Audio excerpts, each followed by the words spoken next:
Onde está a cultura? A cultura está em todos os cantos do Brasil. E com o Instituto Cultural Vale, vamos valorizar ainda mais nossas manifestações culturais. Ao todo, são mais de 200 projetos criados, apoiados ou patrocinados em mais de 160 municípios. Onde tem cultura, a Vale está.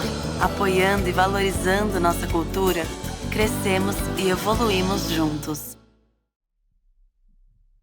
Boa noite, pessoal. Eu sou o Fred Pinho, livreiro aqui da livraria Genipapo, e recebi do Afonso Borges hoje um pedido para que eu o substituísse.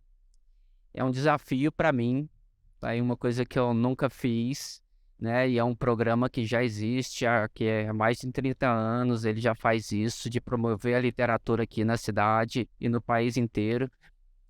E, bom, espero a ajuda de vocês aí para tocar esse processo, até porque a responsabilidade é grande, porque a gente está recebendo hoje a Giovana Madalosso e a Paula Carvalho. Queria que vocês já viessem aqui para não ficar sozinho e constrangida.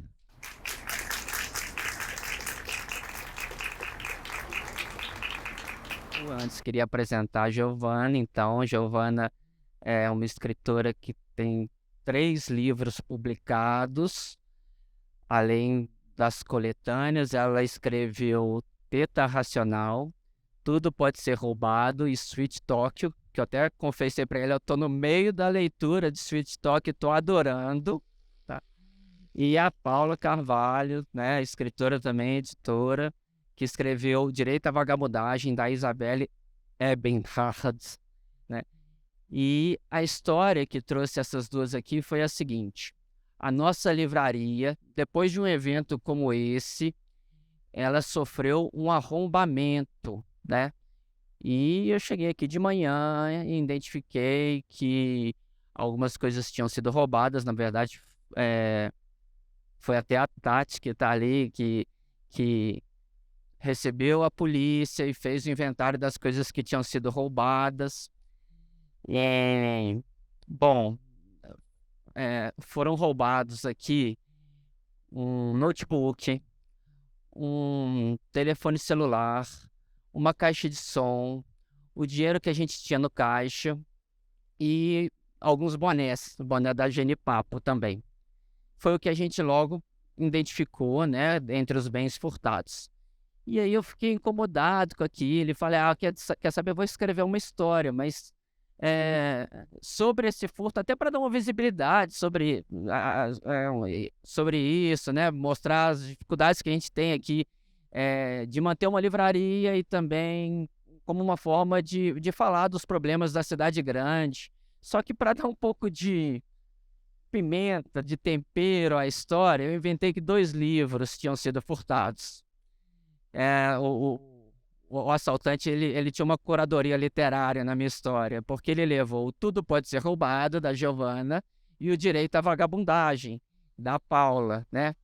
E tudo bem, eu sempre escrevo crônicas brincando e publico com a minha letra lá no nosso Instagram. Fato é que um jornal aqui da cidade nos ligou e falando que queria fazer uma nota sobre o arrombamento. E tudo bem, a Tati, que recebeu o contato com a jornalista, falou, olha, o que vocês querem de informação? Não preocupa com isso, a gente vai fazer uma nota rápida e tudo bem, então, o que vocês precisarem, vocês me avisem. Só que nessa chamada, no título, ela trouxe essa coisa de que 2 livros haviam sido roubados, né? Tudo Pode Ser Roubado e Direito à Vagabundagem. E aquilo, a gente, quando recebeu, achou engraçado. Nossa, que loucura! Eu inventei isso, mas pronto, não achou que fosse dar muita coisa, não entendeu que aquilo podia viralizar, que foi o que de fato aconteceu. A Giovana postou, né? A Paula chegou a postar também de uma forma mais tímida. A Giovana, ela foi mais enfática na postagem, né? E aí as coisas começaram a crescer, porque deu impacto e E começaram a me ligar começaram a ligar para a Livraria Genipapo de outras mídias perguntando. Eu falei, não, eu não vou assumir, eu não vou bancar essa mentira. Se ligarem, eu vou falar o que aconteceu. E a primeira coisa que a gente fez foi ligar para o Estado de Minas. Olha, está acontecendo isso, vamos ver uma forma de tentar amenizar aí esse problema e tal. Bom, deu um pepino danado pra gente, tá? A nossa relação com o jornal ficou um pouco estremecida, mas trouxe bons frutos também. E um deles foi que o Afonso Borges, do Sempre um Papo, viu a notícia publicada no UOL, achou muito interessante e resolveu convidar as duas autoras para bater um papo conosco sobre isso, né? Sobre esse episódio e também falar dos livros, né? Que já que foram citados, né? Então, bom, a história começa assim. Eu não quero falar tanto, porque eu acho que vocês vieram para ouvi-las. E aí, a primeira coisa que eu tenho a perguntar para vocês é que nesses contatos, né, que eu vi que engajados até pela história do furto, eu vi que vocês já se conheciam. E aí eu queria saber um pouco sobre isso. Como que vocês se conheceram para até a gente conseguir entrar nesse debate a respeito dos livros? Alô, alô, oi. Oi, gente, tudo bem? Obrigada aí pelo convite do Afonso, enfim, infelizmente ele não tá aqui, mas obrigada, Fred.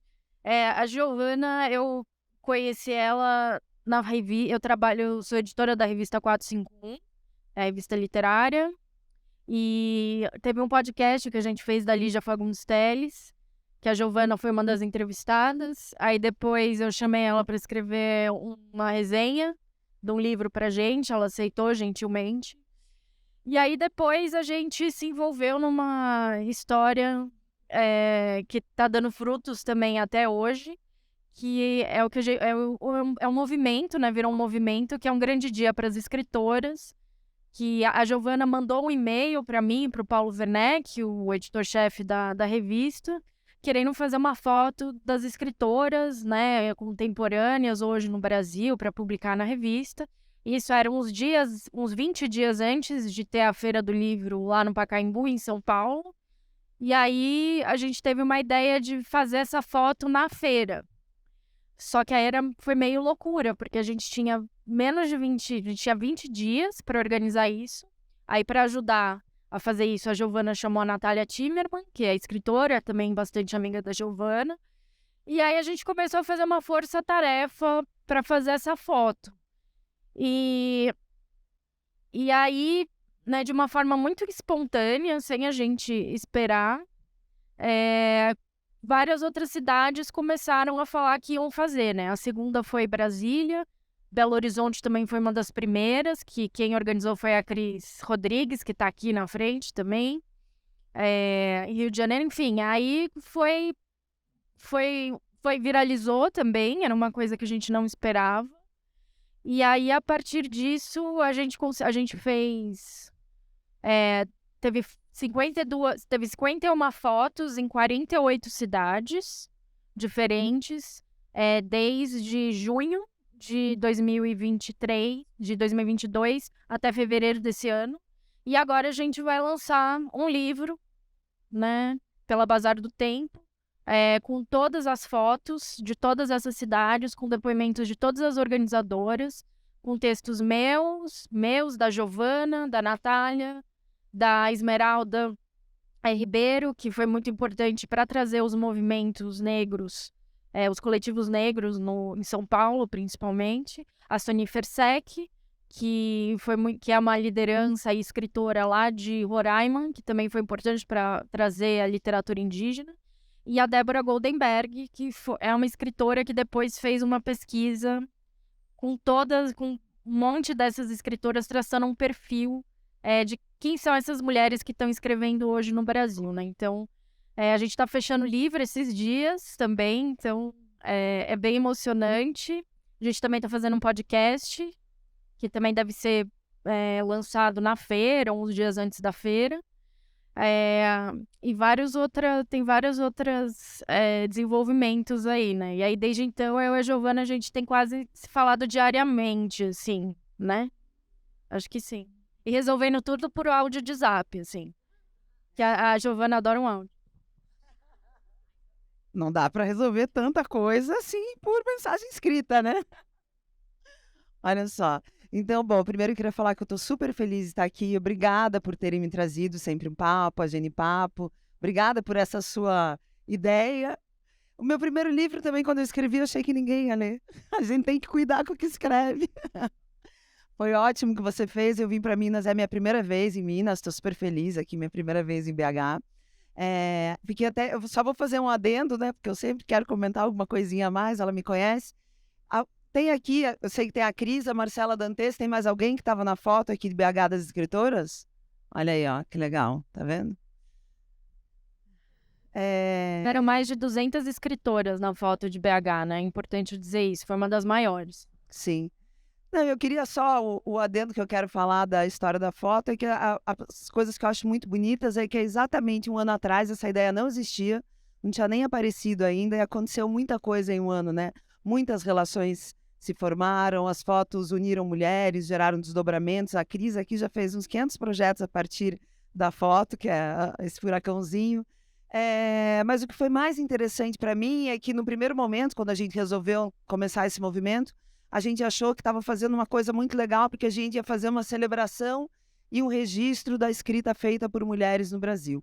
E à medida que a coisa foi andando, a gente viu que esse movimento tem outros significados até mais relevantes.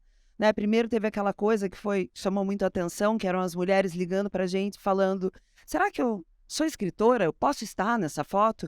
Então a gente acabou descobrindo o quanto a nossa voz é muito desqualificada, né? Quando a gente tem essa questão histórica e essa insegurança toda, será que eu sou escritora suficiente para estar lá? Será que eu posso estar lá?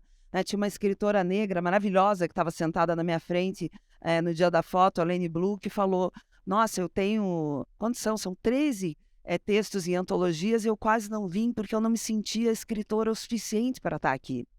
Então, acho que isso foi uma grande descoberta, né, desse movimento, esse peso que todas nós carregamos, né, essa insegurança, a síndrome de impostora.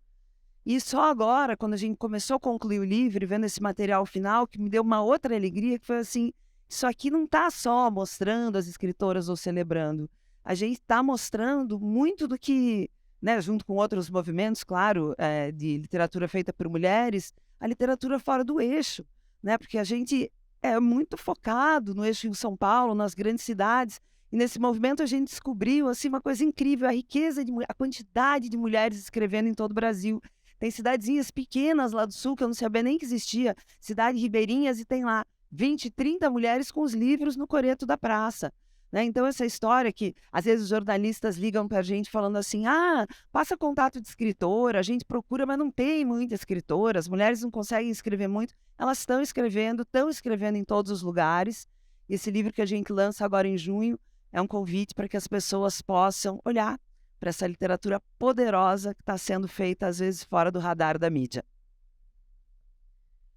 Olha, só queria dizer que a Giovana é muito delicada. Quando teve esse episódio aí do mal entendido, do furto, eu mandei mensagem para ela, inbox, falei, Giovana, não foi bem assim que aconteceu. E aí a gente foi conversando e ela muito gentilmente falou, olha, eu acho que você podia deixar mais claro quando o seu texto tiver algumas coisas assim de ficção, e agora eu registro isso no texto, eu escrevo, ó, contei meias verdades, ou então tem traços de verdades, ou então é tudo mentira, mas deixo registrado.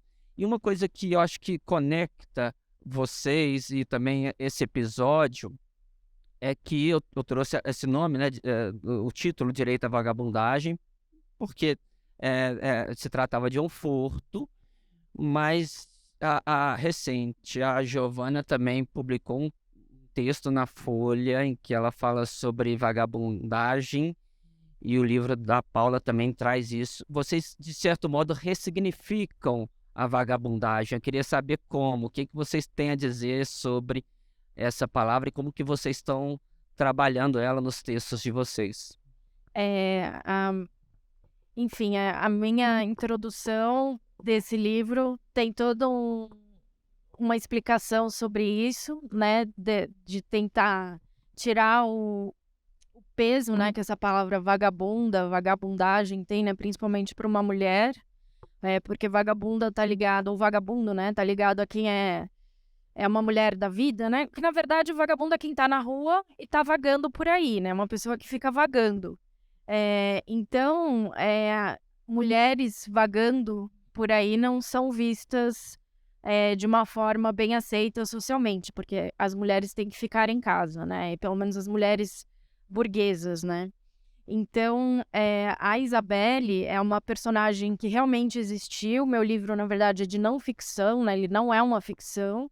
Ela é uma viajante do final do século XIX, começo do XX, que se disfarçava de homem. Na verdade, é que eu não sei, não tenho uma palavra boa para isso, mas esse disfarce acabou virando uma identidade masculina dela também, de um estudante árabe chamado Mahmoud Saad, que ela então se vestia e vivia dessa forma para poder viajar com tranquilidade pela Argélia e pela Tunísia, durante o colonialismo francês. Ela morre com 27 anos, afogada no deserto, na casa dela, onde ela morava, porque ela morava num vale, e aí tinha umas montanhas aí em volta do vale, derreteram as geleiras em dos picos nevados, aí veio uma enchente, e ela morreu afogada dentro da casa dela, tentando salvar os manuscritos dela.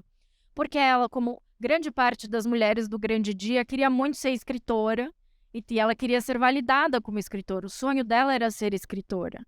E ela achava que para ser escritora ela tinha que escrever com pseudônimos masculinos. Então ela começou a escrever e a mandar textos para jornais com pseudônimos masculinos, né?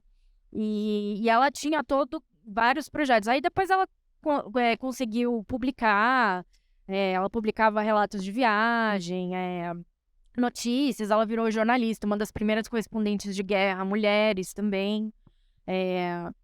Tentaram contra a vida dela, ela sobreviveu, enfim, ela viveu muito para quem tinha apenas 27 anos. Acho que ela foi a primeira rockstar, assim, para mim, né? Ela morreu com 27 anos, antes de todo mundo, em 1904. E aí são 4 ensaios meus falando disso, né?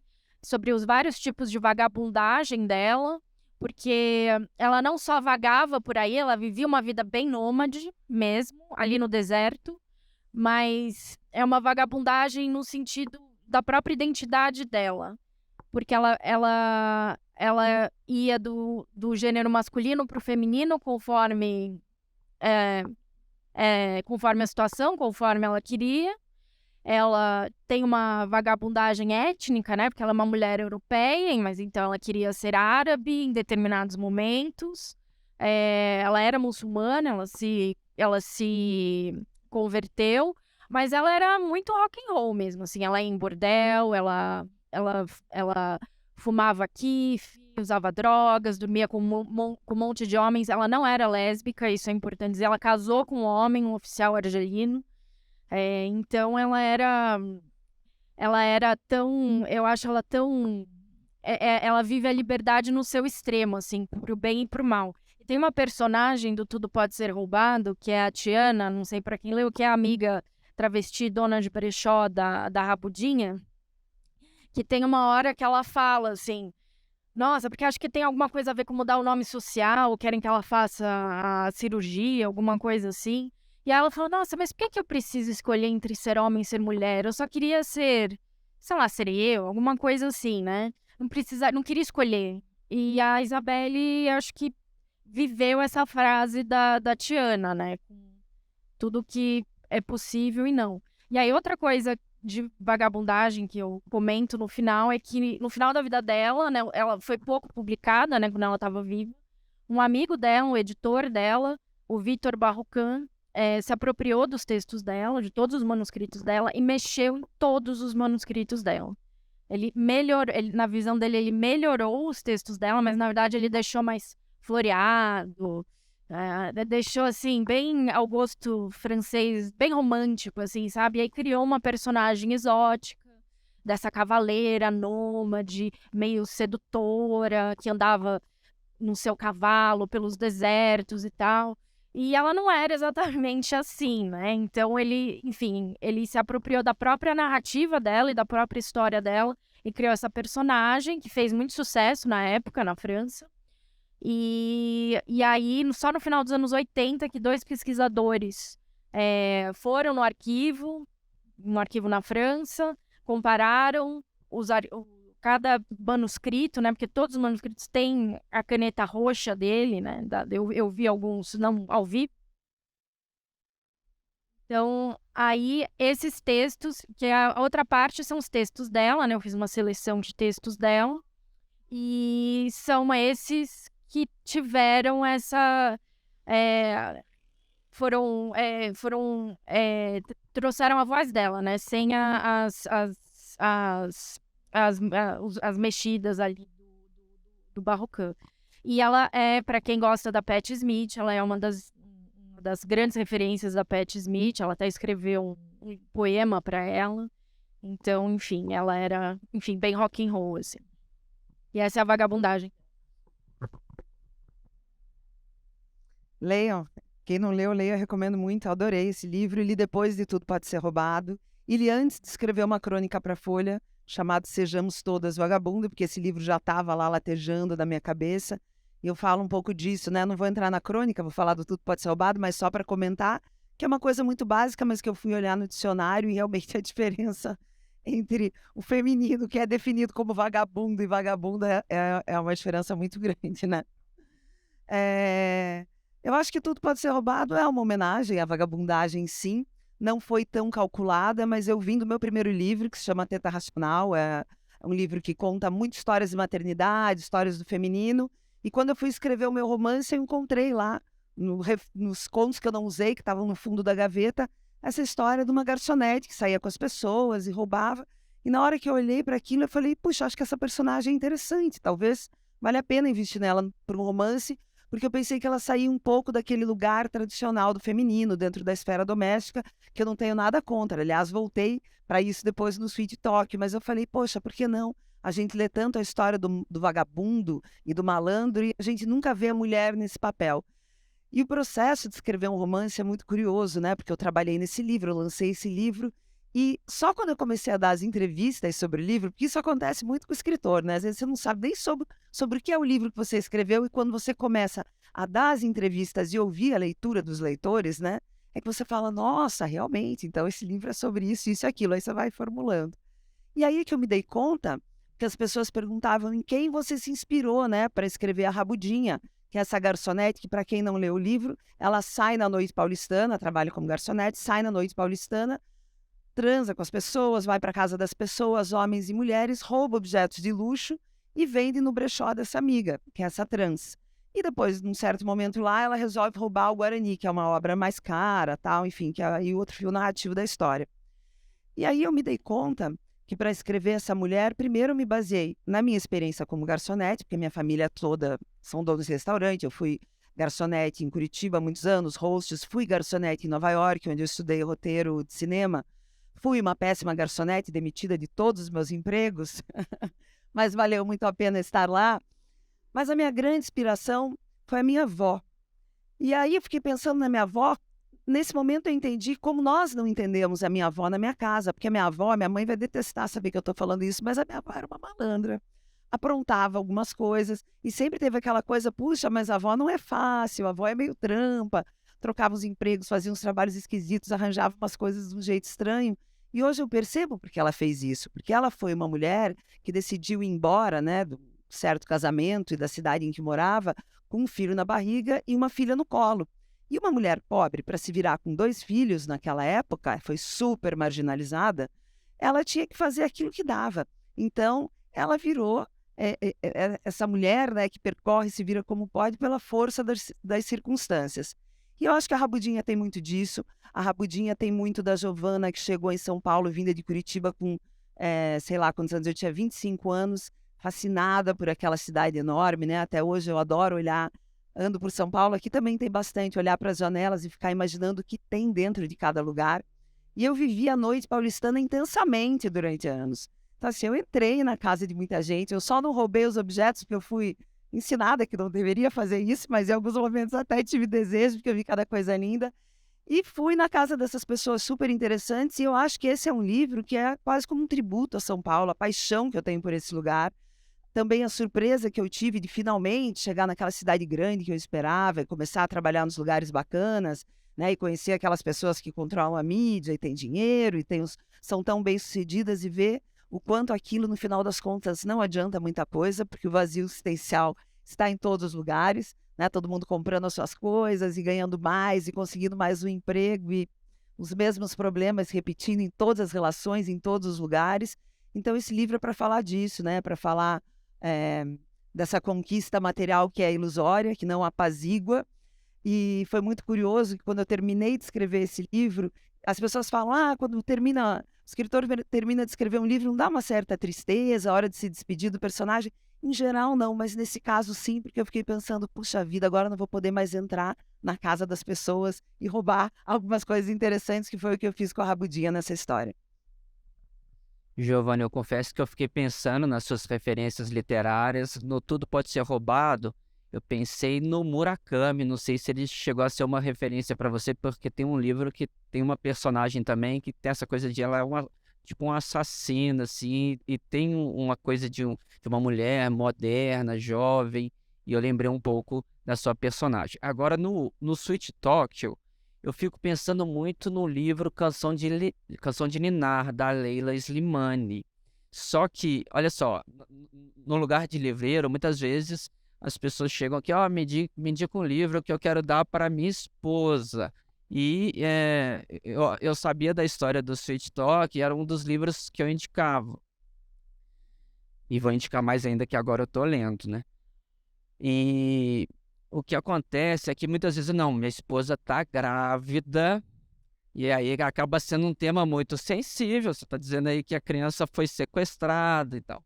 Mas olha só, são dois livros com uma temática parecida, que fala da mulher no mercado de trabalho, da maternidade, mas você tem uma construção muito mais assim, não dá aquele peso dramático, é uma leitura fluida, assim. E eu queria saber se você conhece esse livro da Leila e como você se coloca em relação a isso, assim, de conseguir tratar de um tema assim, até pesado, assim, dramático, principalmente para uma mulher grávida, mas de uma forma leve, assim, até dinâmica. Eu não li o livro da Leila porque quando eu estou escrevendo um romance, eu tenho muito medo. Posso ler antes, posso ler depois, mas quando eu estou escrevendo um romance, eu evito ler livros que são muito parecidos, porque eu tenho muito medo de ficar mimetizando a voz de outro escritor. Então, eu tenho uma tendência, quando eu estou escrevendo os livros, a ler romances que não tem nada a ver com aquele assunto, que passam longe daquele universo, e muitos livros de não ficção que me ajudam a construir a ficção, né? Então, tem muitos livros aí, por exemplo, Contra os Filhos, da Lina Meruane, me ajudou a construir Sweet Tokyo, Levi Vieira de Castro, né, que agora me deu um branco naquele livro dele, que ele fala bastante sobre a questão do selvagem, me ajudou, então é mais por aí. Então, a Leila acabei não lendo até agora, vou ler. Com relação a essa coisa que você fala, que é a leveza, eu acho que quando eu comecei a pensar esse livro, a criar esse livro, eu decidi que teriam duas vozes narrativas, né? Para quem não conhece, é narrado por uma babá e é narrado pela mãe da criança. E eu pensava que o grande desafio desse livro, porque eu acho que todo livro traz um grande desafio para o escritor, eu adoro isso, né? Quando você começa um livro e não tem um grande desafio, é porque, né, tenta fazer outro livro, porque é muito bom você começar desafiado. O meu desafio em Sweet Talk era achar uma voz muito particular para cada uma dessas mulheres. E as pessoas falavam assim, Giovana, você tem mais a ver com a Fernanda, né? Tá, classe mais alta, já teve babá. Mas não tinha Sweet Talk não, viu, gente? Mas escreve ela em primeira pessoa e a Maju em terceira. Eu falei, não, mas eu quero muito botar essas duas em pé de igualdade. Eu gostaria muito que o leitor, né, queria que o leitor tivesse acesso ao mesmo subjetivo, né, de cada uma. E tanto que eu tomei o cuidado de intercalar essas duas vozes e dar mais ou menos o mesmo número de páginas para as duas, porque eu queria deixar as duas totalmente em pé de igualdade. Então eu me lancei nessa tarefa de criar duas vozes diferentes. E nessa hora, uma das coisas que eu pensei, olha, para elas soarem diferentes, eu vou dividir tudo, né? Então, criei um vocabulário para cada uma tinha seu jeito de falar, né? A Maju, que é mais angustiada, eu usava muito ponto, fiz uma linguagem sôfrega, a outra uma linguagem mais direta. E eu tô falando isso porque nesse processo eu pensei, para diferenciar as duas, eu vou fazer o seguinte, uma tem humor, né? Uma tem senso de humor e outra não tem. E aí eu tentei trabalhar dessa maneira. E o que eu descobri é que eu não sei trabalhar sem humor. Infelizmente, se eu tiver que fazer isso, eu não escrevo livro nenhum, porque o humor faz parte da minha vida. E aí eu parei para pensar como o humor surge para mim, né? Então, da mesma maneira que algumas mães, minha mãe, por exemplo, se conectava muito comigo através da comida, eu conheço mães que se conectam muito através, né, ali do cuidado físico e tal, eu me conecto com a minha filha pelo humor. Quando aparece algum problema difícil na minha vida, e eu sempre falo a frase de um autor israelense, que ele fala que o humor é que nem uma luva que a gente põe assim, sabe, no forno para pegar aquela coisa que a gente não poderia tocar de outra maneira. O humor é a minha arma para lutar com a vida. Então, quando surgiu esse livro, era um assunto difícil, era natural que eu tivesse que lançar a mão de algum humor. Agora, claro que confrontada com esse desafio de ter que fazer duas vozes diferentes, eu decidi, bom, então eu vou fatiar o humor no meio. Eu vou dar um humor sarcástico e cheio de cinismo para essa mãe, que é mais cerebral, né, que é mais descolada do corpo, e vou dar um humor mais espontâneo, mais quente, mas igualmente inteligente para babá. Então, eu não sei se eu respondi bem a sua pergunta, mas é mais ou menos isso. Posso fazer uma pergunta? Você se baseou também na novela Barriga de Aluguel também? Você se inspirou? Eu não assisti, por incrível que pareça. Mas eu vi que horas ela volta. Todo mundo pergunta, eu vi que horas ela volta. E eu vi, na verdade, vou dizer no que eu mais baseei, eu vi desde a minha infância centenas, né? Não sei se centenas, mas assim, um número enorme de mulheres vivendo essa situação no Sul, em São Paulo. E principalmente depois que eu vi a minha filha, que foi que realmente me motivou a escrever o livro, foi perceber que eu vivi tantos anos em São Paulo, olhando para as janelas do apartamento, indo na casa das pessoas e vivendo a vida da rabudinha, e não enxergava a quantidade de babás, o exército branco que existe nas ruas de São Paulo, das grandes cidades. E aí, quando eu olhei isso, eu falei, meu Deus, eu vivi anos, que não é o exército branco, não é o exército invisível que a gente não vê. Aí eu pensei, nossa, acho que a gente precisa falar sobre isso. E só mais uma curiosidade, esse assunto que eu acho que é tão importante, me entristece muito, eu posso falar para vocês que esse livro foi lido por muita gente, mas eu diria para vocês que dá para contar numa mão quantas babás leram e me procuraram, né? E o que eu sempre falo, eu espero que as babás escrevam sobre esse lugar de babá.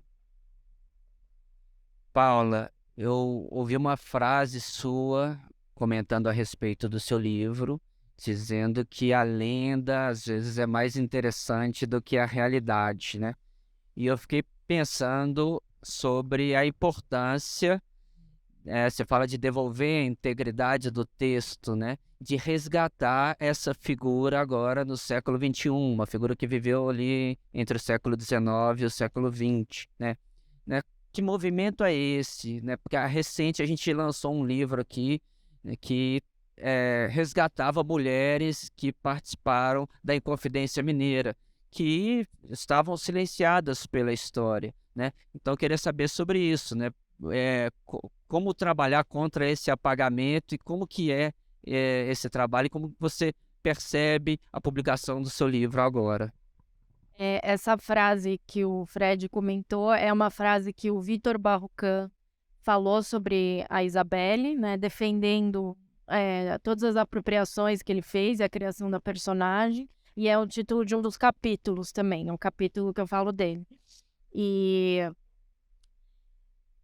esse é um movimento de retomar essas figuras femininas que tem... Eu sou historiadora também, então, enfim, foi assim que eu conheci a Isabelle também, né? Então, a história é feita por quem, né? Quem é que diz?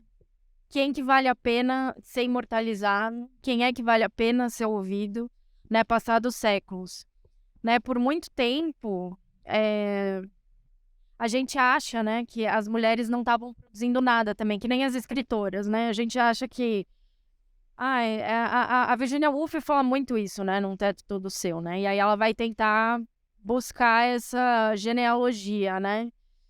E eu acho que esse movimento que a história tá fazendo, não só a história, né? Mas, enfim...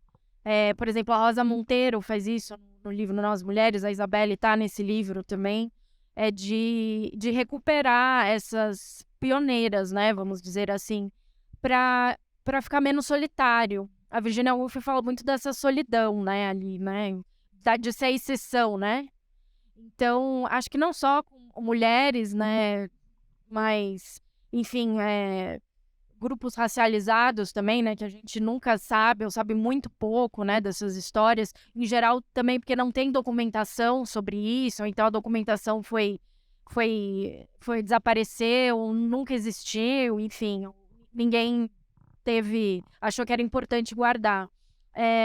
E resgatar histórias como a da Isabelle, por exemplo, é mostrar que tem muito. As mulheres estavam fazendo coisas muito mais difíceis e épocas muito mais difíceis até do que a gente vive, porque, enfim, se a gente tá aqui é porque muitas delas abriram caminho pra gente poder estar aqui também, né? Então, além de tudo, é uma forma de homenagear também elas. E com o meu livro, eu queria muito que fosse. Que ela estivesse falando também, né? Porque eu também não gosto dessa ideia de que a gente dá voz pra alguém, o historiador vai dar voz, o escritor vai dar, o jornalista vai dar voz. As pessoas têm vozes, né? A gente só precisa parar para ouvir elas. E a Isabelle falava ali pelos textos dela, mas a gente precisa ouvir sem essas interferências, né, de outras pessoas. E esse caso de apropriação, né, ela não foi a única, né? A gente tem muitos casos aí, não só de escritoras, né? Um caso muito famoso é o da Colette, que é uma escritora francesa, tem até um filme agora com a Keira Knightley, que saiu, acho que no Amazon Prime, que o marido dela obrigava ela a ficar, fechava ela no quarto, no porão, uma coisa assim, e ela escrevia 16 horas por dia, e aí ele que assinava os livros. Aí tem outro caso de uma pintora, que o Tim Burton fez um filme, chama Big Eyes, eu esqueci o nome da pintora, e do pintor, enfim, mas é com a Amy Adams, é um filme muito interessante, que é também a mesma coisa, só que ao invés de ser com a escrita, ele trancava ela para pintar os quadros e depois vendia como se fosse ele, né? Então, e tem um outro filme que é muito interessante, esse é ficção, mas é o da esposa, com a Glenn Close, que o marido dela ganhou o Nobel de Literatura, e aí a gente vai descobrindo. E aí, ouvindo essa história, eu lembrei muito da biografia da Susan Sontag, do Benjamin Moser, que ele fala também, enfim, é bem polêmico, mas que o primeiro marido da Susan Sontag, ele era psicanalista, não lembro o que ele era, ele era um intelectual também ali americano, que o livro que ele escreveu, né, que dizem que é muito bom, enfim, eu não li, mas que quem escreveu mesmo foi a Susan em troca da guarda, para ela ter a guarda do filho, né, então eles fizeram essa troca. Então, assim, imagina o tanto de casos que a gente não sabe, né, disso que aconteceu. Sendo que, enfim, recuperar essas mulheres é dar o devido valor para elas, mostrar que elas estavam produzindo, né, não só na escrita, mas em várias outras áreas da ciência, da intelectual. Elas eram pensadoras também, acho que é isso que a gente precisa dizer. Não que a vida doméstica seja ruim, mas às vezes elas faziam as duas coisas, né? Então, imagina se não tivesse a vida doméstica ali, todo o peso da vida doméstica em cima da mulher, o que mais essas mulheres teriam feito ou poderiam fazer, né? E nesse ponto, a Isabelle tem um lado bem triste, né, dessa liberdade dela, que ela pôde viver essa liberdade toda, primeiro porque ela era uma mulher branca num território que era colonizado, né? Então ela tinha essa liberdade, enfim, esse é um outro tema que se vocês quiserem a gente pode falar um pouco mais, mas porque toda a família dela acabou morrendo, ou então ela acabou se afastando. Então a mãe dela morreu, nessa questão da maternidade com a mãe é uma coisa também muito presente. Ela não tinha exatamente um pai, ela era bastarda, mas tinha um tutor que diziam que era o pai dela, depois ele morre. Os baby-irmãos dela, um se suicida, outros dois fogem. Aí o outro com que ela era muito mais próxima se casa, tem uma filha, e aí ela meio que resolve abandonar. Ela fala, nossa, eu não tenho mais ninguém. Tá aqui, e ela é muito melancólica. Os textos dela tá sempre se lamentando. Tô muito sozinha, não sei o quê. E tá viajando por ali justamente porque ela não tem nenhuma amarra, não tem nada ligando ela à Suíça, a Genebra, que era onde ela morava.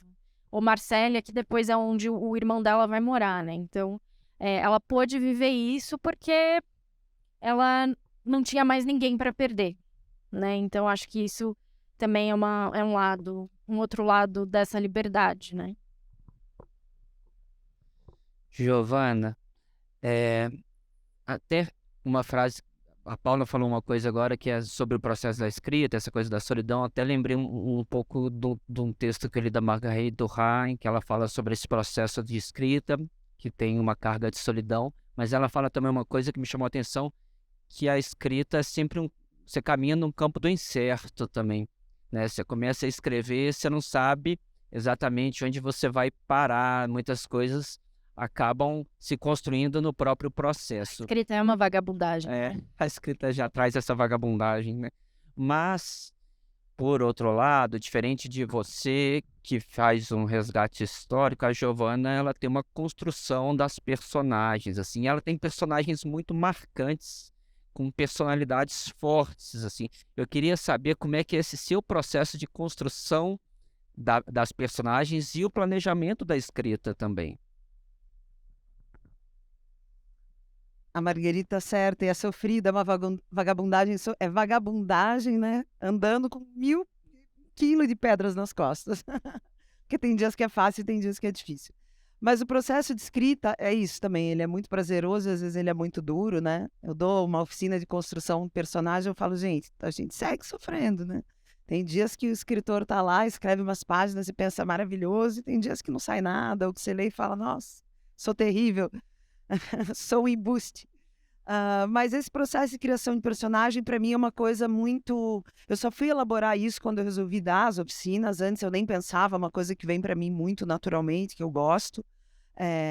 E o meu processo de criação dos romances, o que eu costumo falar é que o romance é uma amarração de diversas pontas, né?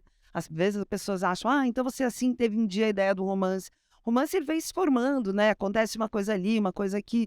Por exemplo, eu tinha na minha gaveta essa personagem que era uma ladra. Eu fui juntar com uma ponta que eu tinha 10 anos atrás, que eu andei em Portugal pelos alfarrabistas, que eu descobri livros na época que eu não sabia que existiam, né? A primeira edição de Don Quixote estava sendo vendida por 500 mil euros, a primeira edição de Os Lusíadas sendo vendida por 200 mil euros, e na época eu fiquei impressionadíssima, pensando, quem é que compra, né, uma obra tão cara? Porque assim, você compra uma escultura, um quadro caríssimo, pelo menos você põe na sua casa e contempla.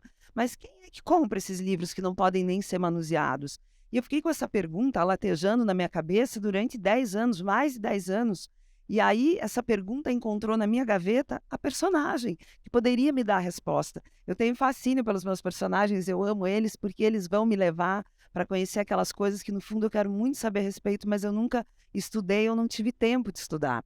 Em Sweet Tokyo aconteceu a mesma coisa, né? Porque Sweet Tokyo tem uma mulher que se apaixona por uma outra mulher, né? A Fernanda se apaixona por uma outra, e depois que eu criei a Fernanda, falavam assim, essa paixão, os meus amigos escritores discutindo ali, que às vezes eu peço conselho, ela não precisa se apaixonar por ninguém especial, coloca ela se apaixonando por qualquer pessoa, o que importa é mostrar que ela está desconectada da maternidade.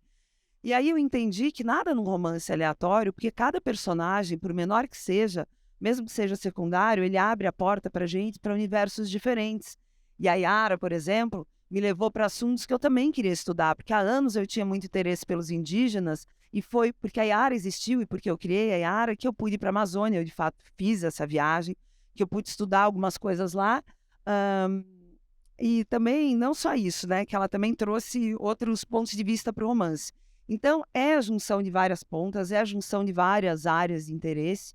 E no meu processo de criação, faço uma coisa que as pessoas às vezes questionam, porque eu tenho uma parede de cortiça onde eu vou juntando todos esses insumos aí que eu vou pegando ao longo do tempo. Então, assim, pintou a ideia, primeiro eu tenho um caderno, né, onde eu anoto, um bolsão atrás do caderno onde eu ponho coisa, eu tenho a parede, eu gravo coisas, são 1000 maneiras que eu chamo da pista de aterrissagem, porque quando estou criando, é preciso abrir uma pista de aterrissagem porque as coisas vêm. Né? Quando você está com a cabeça aberta, pensando no seu romance, você sai na rua e você percebe coisas. Eu estava empacada com esse personagem de Tudo Pode Ser Roubado, Cícero, com a questão amorosa dele, parecia que faltava alguma coisa, e eu de madrugada, saindo de uma festa, entrei num táxi e tinha uma caixa de remédio atrás. Eu peguei a caixa, fui dar para o motorista e pensei, não, peraí, a rabudinha roubando, não roubei. Mas eu peguei, peraí, deixa eu pegar essa caixa e vou olhar. Que remédio é esse? Está aqui aberto no banco de trás. O destino me trouxe essa caixa e era um Viagra genérico. E isso aí, eu falei, puxa, ele tem um problema de ereção. Botei no livro. Então, eu acho que o processo criativo, ele é vivo, né? Eu chamo isso de fluxar. cunhei esse nome fluxar porque eu gosto de ficar fluxando o livro. Porque quando você está fluxando a sua criação, fluxando o seu livro, ele está no fluxo, você vê coisas, você percebe coisas, você traz frases, você conhece pessoas, tem assuntos que você acaba trazendo para o seu radar. Então, por isso que eu tenho a parede, é ali que eu vou colocando tudo, e uma hora que tudo está cheio, que tudo está bastante rico, eu começo a organizar a narrativa. E as pessoas falam, mas você pensou tanto tempo no livro, então você já sabe tudo que vai acontecer, né? Não, por isso que eu gosto de escrever livro. Eu fui roteirista também. Acho escrever roteiro, que eu já escrevi roteiro de série, um pouco mais chato, porque você meio que tem que saber tudo que vai acontecer até o final. Tem outros roteiristas envolvidos, tem muito mais dinheiro envolvido no cinema. A literatura, não. Eu gosto muito de sair para essa coisa inesperada. Tem uma imagem que alguém falou, não sei quem, uma vez, e que eu acho muito boa, né? Que é o romancista, ele é como um arqueólogo, com aquela escovinha que você vai limpando o fóssil e você não sabe o que você vai encontrar. Você não sabe que romance é esse no final. Então, à medida que eu vou escrevendo, eu vou descobrindo mais coisas, mas ter tudo isso já encaminhado e criado me dá a oportunidade de eu cuidar na hora que eu sento para escrever do que é muito importante também, que é a linguagem, né? Então, uma vez que você sabe pelo menos mais ou menos onde você está indo, você tem aquele tempo e aquele fôlego para trabalhar também nessa outra parte importante, que é escolher sempre a palavra melhor para cada palavra. Ótimo. Eu fiquei até curioso em relação a essa viagem de Giovana para saber se ela experimentou a ayahuasca, mas eu não vou fazer essa pergunta, que eu quero abrir as perguntas para vocês. E aí, queria saber quem tem pergunta às autoras, para a gente também fazer uma roda aqui e deixar bem dinâmica a nossa conversa.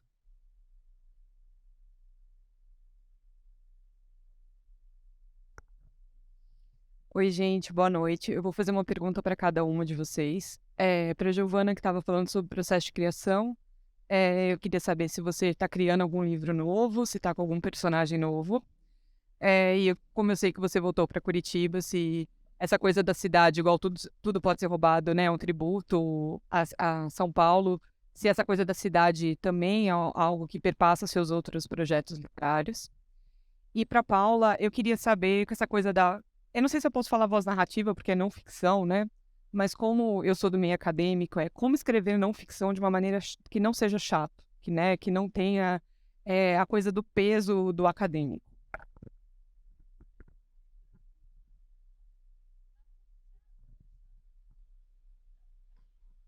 Olha, eu fiz jornalismo primeiro, né? Depois eu fui fazer história. Eu acho que isso me ajudou muito, porque o jornalismo, você precisa ser muito objetivo e claro, e às vezes até tem que simplificar certas coisas que os especialistas, né, os chamados especialistas odeiam, né, que a gente faça, mas a gente está falando com um público leigo, num espaço, às vezes, muito pequeno, então, às vezes, a gente tem que dar uma simplificada.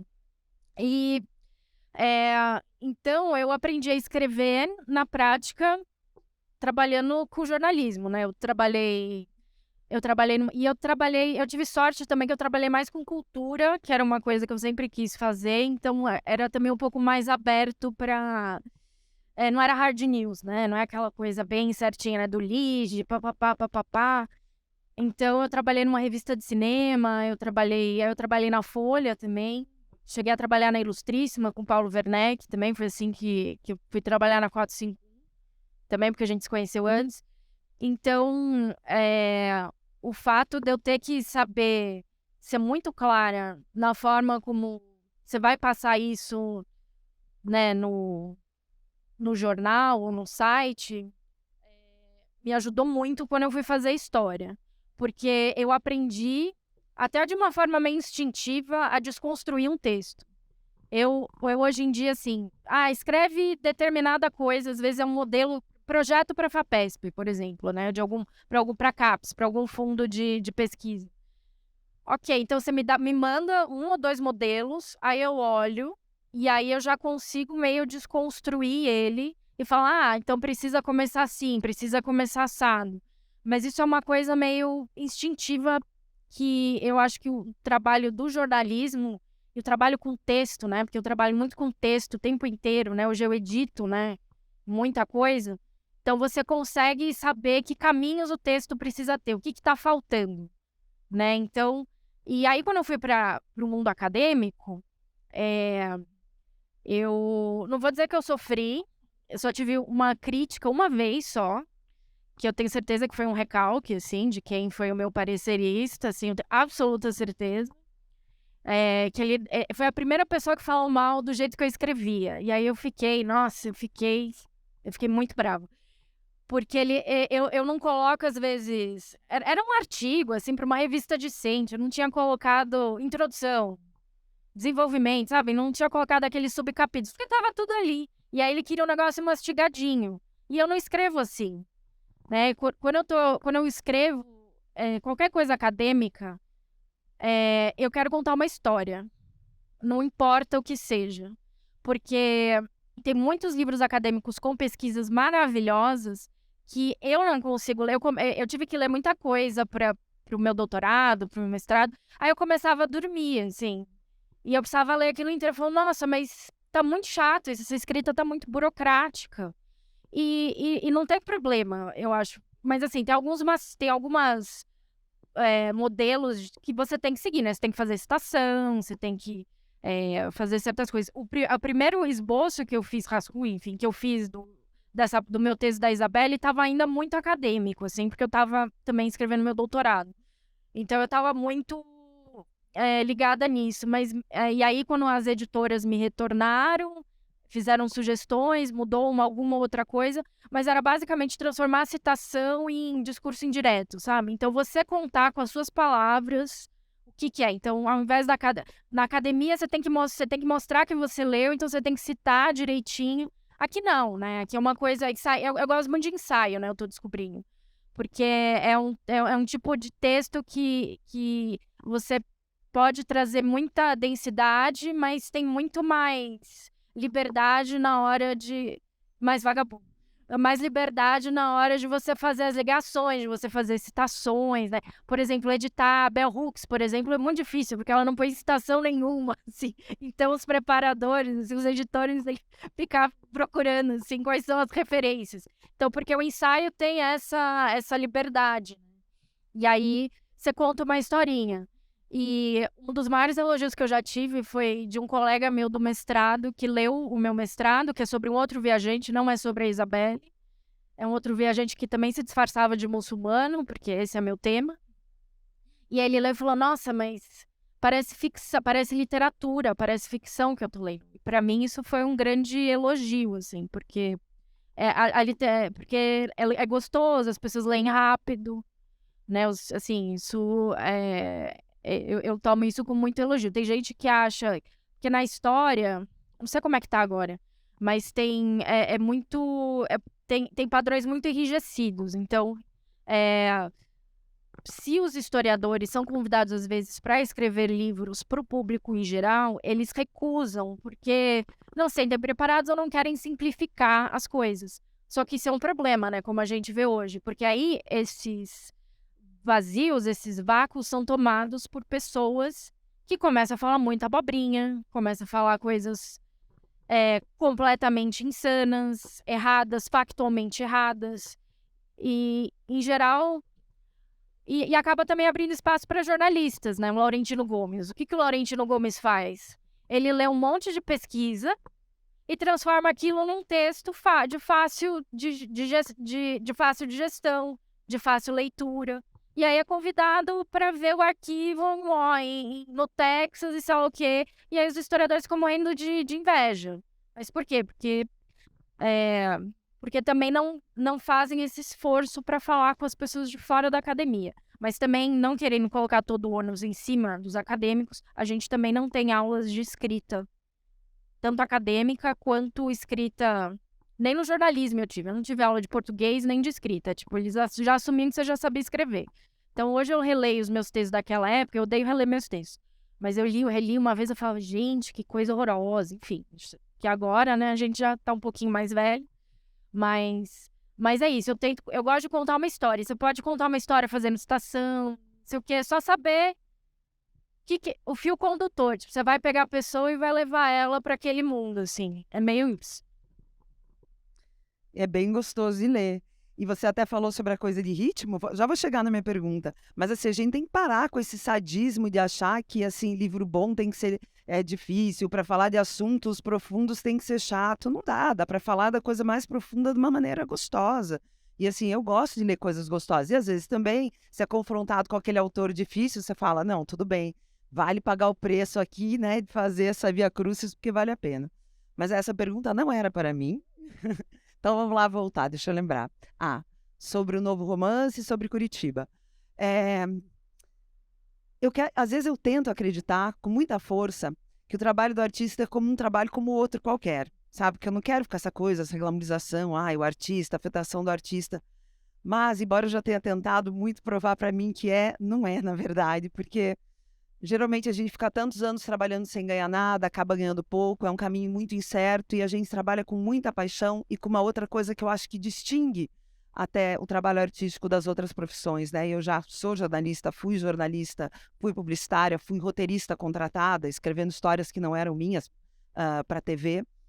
E eu diria que a diferença é o envolvimento muito emocional com a obra. Por que eu estou falando isso? Porque eu sou totalmente atravessada por aquilo que eu escrevo, e o que eu escrevo é totalmente atravessado por aquilo que está acontecendo na minha vida e não tem como dissociar. A ponto disso ser até um consolo para mim, porque às vezes acontecem coisas muito ruins comigo, eu estou muito na merda, e eu penso, nossa, que ruim que está acontecendo tudo isso comigo. Mas, pelo menos eu vou escrever a respeito. Isso vai dar uma boa história. Então eu sempre penso, Tipo arrombamento, né? Desculpa? Tipo arrombamento, né? Aconteceu uma coisa ruim, vou escrever a respeito. Mas vamos lá, aí tem uma boa história, tem esse lado fascinante. E o que aconteceu comigo, que foi curioso, e também a cada passo que o escritor vai dando, a cada romance, a cada mergulho criativo, a gente vai sempre descobrindo coisas novas, né? Eu também gosto muito disso, no meu trabalho de ficção. É que eu terminei Sweet Talk, comecei a escrever um livro, fiz a viagem de pesquisa que eu sempre faço, por personagens, caminhei bem nesse livro. Sigo achando muito bom esse romance que eu pensei, tem muita segurança nele, mas eu fui atravessada, a vida me atravessou com outro problema, com uma outra questão muito séria que aconteceu na minha vida, né, envolvendo a saúde de uma pessoa que eu amo, e quando eu vi, né, no meio desse turbilhão que a vida me trouxe, eu sentava lá no meu escritório, na minha mesa para escrever, eu falava, nossa, esse romance que eu estou escrevendo, essa história não tem importância nenhuma. É uma questão interessante também, uma hora eu vou voltar com ela na literatura, mas ficou tudo tão pequenininho perto daquilo que eu estava vivendo. E aí eu fiquei um tempo, eu cheguei à conclusão, não, preciso escrever sobre aquilo que eu estou vivendo agora. Né? Aí eu fui buscar formas, e só isso eu fiquei 1 ano só fazendo isso, formas de como contar essa história que toca pessoas muito próximas de mim de uma maneira que não expusesse elas, né? Criando uma narrativa que eu desse a volta para tratar desses assuntos, mas de uma maneira que, enfim, preservasse as pessoas. E o que eu sinto que é muito curioso, e envolve a ida para Curitiba, envolve todos os movimentos, é o que eu acho que eu até falei isso para vocês ontem. Desculpem, se eu vou me repetir, mas para os outros não. O que eu tenho sentido é que existe uma coisa que eu passei a chamar do poder oracular do romance. Porque quando eu estou escrevendo romance, eu percebo que ele vai me aproximando de temáticas, de coisas que eu quero resolver. Eu estou escrevendo esse livro agora para digerir essa situação, né, que eu vivi, para digerir a questão da morte, do corpo, da religião, para entender coisas que eu não entendi até agora e que mesmo escrevendo esse livro é provável que eu não vá entender depois também, mas que me leva, a minha escrita e as ideias que eu tenho me levam para esse lugar de pesquisa, para os assuntos que eu quero pesquisar. E às vezes eu me encontro escrevendo coisas que eu sei, nossa, por que eu estou escrevendo sobre isso e lá depois eu vou ver que isso falava alguma coisa da minha vida. E esse livro que eu estou escrevendo agora não é sobre Curitiba, mas agora andando por Curitiba eu entendo também por que eu fui parar lá e que, embora Curitiba não seja citada, me ajuda muito a construir esse livro. Então, tudo isso para dizer que está tudo muito entrelaçado, que não dá para separar as coisas e que é um atravessamento total. Vida e obra andam abraçadas aí para o bem e para o mal o tempo inteiro.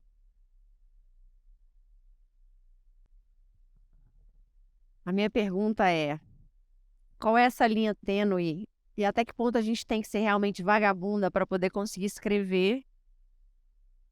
Onde a gente começou essa conversa e a gente não conseguiu terminar, do tipo, a história das escritoras brasileiras, a vida pessoal dessas escritoras, com quem elas estavam no momento que elas puderam escrever o que elas escreveram, que é uma coisa que muito me interessa. Qual é esse nosso limite, assim, do até que ponto a gente se permite ser honesta com aquele texto, se isso depende da nossa situação como autora, do relacionamento que a gente vive, da pessoa que está com a gente. Eu acho que isso é um assunto que a gente começou ontem a falar e não evoluímos o tanto que poderíamos evoluir. No seu caso, então, ainda me fascina mais, porque agora você falou uma coisa que é muito autoficção. Você misturou essa tua habilidade de criar o romance com um tema muito pessoal e uma coisa de cura, talvez, de buscar uma cura, mas através de um romance, que é muito louco, porque eu não sei escrever romance, então fico fascinada de entender como é que você... Mas o romance é só um aparato. Tanto faz, seria não ficção, seria poesia.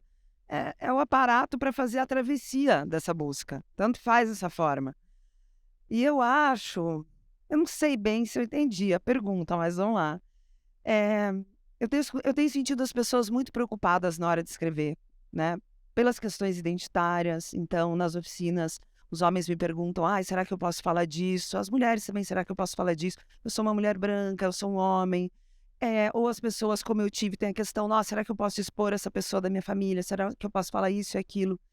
Eu acho que tem uma parte minha que é muito cuidadosa com isso, né? Ali já falava que os escritores se dividem em 2 grupos, né? Aqueles que acham que a vida é maior que a literatura e aqueles que acham que a literatura é maior do que a vida. Eu acho que a vida é muito maior do que a literatura e eu nunca colocaria os meus afetos em jogo por causa de um livro. Eu acho que o livro, perto deles, é muito pequeno.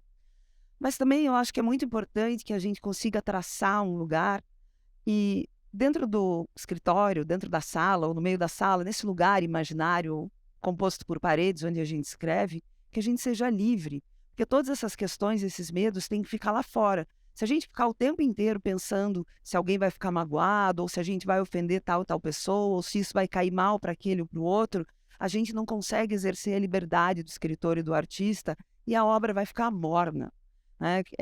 Eu tenho uma imagem que eu gosto de pensar, que é sentar, botar o coração em cima da mesa e escrever com o coração na mesa. Não tem outro jeito de trabalhar, é aí que vai vir toda a intensidade. E depois que o texto estiver pronto, tudo bem. Imprime seu texto, lê no computador e aí olha com cuidado, sim. Porque, por outro lado, eu também tomo muito cuidado com aquilo que eu estou colocando na mão do leitor. Primeiro, eu me sinto uma mulher muito privilegiada de ser lida, porque eu acho que tem tanta gente no Brasil escrevendo bem que não tem o privilégio de ser lido. Eu tenho o grande privilégio de estar na mesa de cabeceira de algumas pessoas e tomar lá 15, 20 minutos deles toda noite. Eu quero dizer alguma coisa relevante, sim. Eu nem pensava tanto isso antes, mas no Brasil pós-Bolsonaro eu penso muito. Tem muita coisa aqui para ser feita. A gente vive com um fantasma pesado aqui nas nossas costas, né, e no nosso pescoço. Então, assim, o que eu estou dizendo para as pessoas? Qual é a responsabilidade, qual é o significado dessa literatura que eu estou trazendo para elas? Agora, isso é uma coisa que é um pouco depois do escrito, ou durante, ou na hora que eu levanto eu vou pensar, mas na hora que você está ali, que as palavras estão descendo, você precisa se sentir livre. E eu acho que a gente tem que cuidar muito desse lugar do artista, da liberdade do escritor, porque tem um cerceamento muito grande. E eu sou muito feminista, e como eu falo, eu sou uma feminista raivosa, militante, mas antes de tudo eu sou uma artista. E eu cuido muito desse lugar para que ele não seja policiado e invadido por nenhum tipo de patrulha. Posso comentar? Eu escrevo não ficção, eu sou acadêmica também, mas tudo isso que eu escrevo é muito pessoal, né? Não vai parecer, mas para mim é muito pessoal. Sou muito eu aqui também. E uma coisa que sempre me incomodou no jornalismo, porque eu nunca quis ser, não é nunca quis ser jornalista, mas enfim, eu tenho muitas questões com ser jornalista, é que eu via, nos meus colegas principalmente, eu vejo isso, você está muito mais interessado na história do que na pessoa. Isso sempre me incomodou muito. Então, não importa como você arranque a história daquela pessoa, o jornalista, no fundo, não está muito preocupado com aquela fonte, né? Tanto que a gente chama de fonte. Não está preocupado com aquela pessoa, ele quer a história que aquela pessoa pode dar. Então, isso, para mim, é uma forma de exploração também. E isso sempre me incomodou. Eu acho que tem formas e formas de você escrever a história dos outros, tem uma forma respeitosa de você abordar os outros, mas eu já vi colegas, enfim, por aí, inclusive amigos muito próximos meus, querendo simplesmente conhecer aquela pessoa porque ela achou interessante e quer contar a história dela. Ela não está realmente interessada naquela pessoa. Não que você... Tudo bem, você pode querer escrever a história daquela pessoa, mas o quão realmente você está interessada naquela pessoa ou no que aquela história pode trazer para você, né? De visibilidade e tal. Então, essa questão ética aí do jornalismo é uma coisa que sempre me incomodou muito, assim, essa relação com as histórias. Porque você acaba roubando a história da pessoa ali, até a própria história da pessoa. Que o Victor Baruch faz com a Isabelle também. Então, acho que de alguma forma o que eu tento fazer nesse livro é deixar essas pessoas cujas vidas foram roubadas de alguma forma, porque não ser dono da própria narrativa é uma forma de roubo também, poderem vir falar à tona, né? Porque o trabalho do historiador me lembra muito do jornalista também, só que as pessoas estão mortas. No jornalismo elas estão vivas. Então, como também você vai trabalhar com esses mortos? Tem que ter muito, muito respeito também quando vai trabalhar. Porque pra mim elas são pessoas ainda. Elas falam comigo. Eu falo com a Isabelle, eu falo com o Richard Burton, que é o viajante que eu estudo há mais tempo. Essas pessoas estão comigo há muito tempo, né? Elas viram personagens na nossa vida também. Elas falam com a gente também. E elas também pedem esse respeito. Como eu não escrevo ficção, eu acho muito difícil escrever ficção. Eu já falei isso pra Giovana, porque acho que você tem que criar um mundo. Pra mim, assim, o meu tema de pesquisa são esses viajantes, eles já têm vidas tão absurdas, assim, que nenhuma ficção vai se comparar com isso. Porque às vezes você olha umas coisas na história, você não sei o que é historiador, você descobre, você fala, meu Deus, mas isso aqui é absurdo, essa história, né? Então, não é possível, não é verossímil. Então, a vida... A vida humana, a história do mundo, assim, a nossa história é tão fascinante quanto a ficção, assim, também. Acho que é por isso que eu também acho que tenho... Acho que se eu fosse escrever alguma ficção, teria que ser de pessoas que já existiram, né? Não sei, alguma história, não sei. Eu acho bem mais fácil escrever ficção. Primeiro, não precisa pesquisar nada. Eu sempre, não, se tiver que pesquisar, já não vou pesquisar. E a segunda coisa é que, assim, qualquer coisa eu falo, mas foi meu personagem que falou. A gente tem até essa coisa, né, como escritores, porque as pessoas tiram a frase do livro e colocam lá, bota a frase embaixo, Giovana Madaloso, a frase e tal. Falo, não fui eu que falei isso, na verdade, e seria o certo mesmo você colocar lá Fernanda de Sweet Tóquio. Mas, enfim, é sempre isso, o personagem falou, não falei nada. Agora, eu acho muito importante, você levantou um ponto bem bacana, a gente entender que a escrita é um lugar de dominação. Né? A escrita é um lugar de dominação, quem escrita domina e a gente subjuga o objeto da nossa escrita. Então é um lugar de poder, na verdade. Dá pra gente pensar dessa forma, sim. Engraçado, Paulo, que uma das coisas que eu pensava também, pensando o texto que eu escrevi, é que ninguém fosse acreditar na historinha de que uma pessoa entrou aqui e escolheu 2 livros e justamente com esses títulos, né? Mas o absurdo, às vezes, é verossímil. Se vocês forem ver o jornal antigo, gente, né, entra na hemeroteca da Biblioteca Nacional. Tem cada história absurda. Assim, só digo isso. Daria muitos livros ali, muitos livros. Eu vou contar até uma coisa curiosa sobre Sweet Tóquio, que quando eu terminei esse livro, eu tenho uns 2 ou 3 leitores, né, que sempre leem os meus livros, e eu dei para a Natália Timmerman, minha amiga, ler. Né, ela lia tudo que eu escrevo, tal. Aí a Natália terminou o livro, a Natália falou, o livro tá ótimo, há poucas coisas aqui para observar. Eu só quero te dizer uma coisa, tem um capítulo que eu achei muito ruim, porque não cola. Esse capítulo, assim, é totalmente inverossímil. Eu derrubaria esse capítulo, que é o capítulo de uma mulher, de uma babá, ou amiga da babá narradora, que engravida e tem um filho na área de serviço. Esse é o único capítulo do livro que não foi inventado.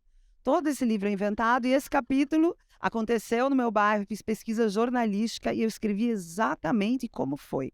Então, tá vendo a rasteira da vida? Pessoal, tenho espaço para uma última pergunta. Bom, uma pessoa já levantou a mão. Eu queria fazer uma pergunta para a Paula, tem muito a ver com o que você estava falando. Eu tô lendo ele agora. Eu acabei de terminar o mestrado, então eu fiquei muito fascinada com a sua pesquisa no livro, imaginando como você conduziu a pesquisa. E embora seja um livro de não ficção, eu percebo que você às vezes critica até algumas fontes que dão versões para a Isabelle. Então, assim, o que você entende no final, quando você terminou, né, toda a pesquisa e o material, sobre a sua versão da Isabelle, o que ela tem de diferente das outras versões das suas fontes, né, que você consultou sobre ela? Isso era uma coisa que eu podia ter falado na resposta da Cris, que eu esqueci. Eu acho que eu também. Eu não passei a mão na cabeça da Isabelle. Eu não quis transformar ela numa grande heroína, uma mulher à frente do seu tempo, que ela era mesmo, mas ela era como qualquer outro ser humano, né? Muito falha. Ela era racista, ela era muito misógina. Isso tá no livro. Eu acho que não quero chamar falhas de caráter, porque, enfim, ela também, enfim, é produto do tempo dela. Não que isso seja uma desculpa, mas acho que também a gente não pode esperar isso, né, com o nosso olhar de hoje, de alguém que, no fundo, também era um pouco melhor do que as outras pessoas ali em torno dela. Enfim, eu acho que ela restitui na integridade da voz dela em português, numa tradução maravilhosa da minha amiga e colega Mariana Delfini também, que está trabalhando comigo agora na Tinta da China Brasil, que é o selo editorial da 451. E eu acho também que esse livro traz uma diversidade de escritos dela, que, sei lá, né, você não precisa ler tudo dela, assim, porque, inclusive, tem coisas muito chatas dela, assim, sendo bem sincera, né? Ficar lendo todos os diários dela é meio chato, porque ela fica se lamentando o tempo inteiro. Então, eu acho que esse livro traz um belo panorama também dos variados tipos de escrita que ela tem, que eu tentei trazer, né? Tem carta, tem conto de ficção, tem relato de viagem, só não tem, acho que tem algum tratado político, enfim, diário, né? Então tem esses vários tipos de gêneros de escrita, né? De gêneros literários. E eu acho que é um livro de apresentação, assim, para quem não conhece ela, e eu faço esse panorama para quem quiser saber um pouco dela, porque eu acho que também só os textos em si, sem apresentar ela, eu acho uma pena, porque às vezes, assim, o que é mais legal desses viajantes, sendo bem sincera, é a vida deles, não tanto os escritos, né? A vida deles vira uma grande obra, né? Que são esses personagens maiores que a vida e tal. Então, acho que ler eles sem saber da onde eles vieram ou que questões que eles podem trazer para a gente hoje também, né? Essa é uma questão também que eu sempre recebia quando eu estava estudando isso. Falei, mas você está estudando isso aqui no Brasil, né? O que tem a ver com o Brasil? Não sei o quê. E tem muita coisa que a gente pode aprender com ela, assim, mesmo estando em outro país, em outra época, em um contexto que não tem nada a ver com dela. Não nada a ver, né? Porque também vemos um contexto de colonialidade. Mas eu acho que ela é muito mais vanguarda do que a gente, assim. Ela continua muito à frente da gente, de qualquer maneira. Então eu acho que é isso que é diferente do resto. Então, pessoal, bom, só contar uma coisa rapidamente aqui para a gente encerrar, é que no dia seguinte do arrombamento aqui da livraria, a gente ficou realmente muito triste, assim, porque a gente vem tocando aqui a livraria com todas as dificuldades que é manter uma livraria de rua, né? E aquilo foi um choque, assim, né? Que dá um pouco até de desespero. E a gente pensar que aquela história, né, rendeu um fruto de a gente estar aqui conversando numa noite linda aqui, com um debate fantástico. É, por outro lado, o que nos dá força para seguir aqui com a Genipapo. Então, eu queria agradecer ao Afonso Borges por ter nos ajudado a promover isso. Infelizmente, ele não pôde estar aqui. Espero ter substituído a contento. E a Giovana e a Paula pela conversa ótima que nós tivemos.